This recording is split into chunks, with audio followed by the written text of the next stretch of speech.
In 7 days, I'm attempting to capture a world-class photograph in the most notoriously difficult niche there is, bird photography. So why is it so difficult? Most people don't realize that birds are basically missiles with legs, and if you're off by even a blink of an eye, the shot is trash. And I've never taken a single picture of a bird, so I analyzed over 150 vlogs and mini-maxed my inventory until I had the most statistically broken build. The Nikon Z8 Nikkor 600mm f4 and a gimbal that unlocks the 360 no-scope skill tree.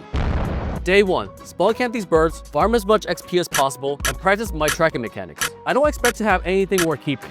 Then, out of nowhere, 2 birds dive bombed the water, and after reviewing, I can't believe I caught the most diabolical disrespect. No.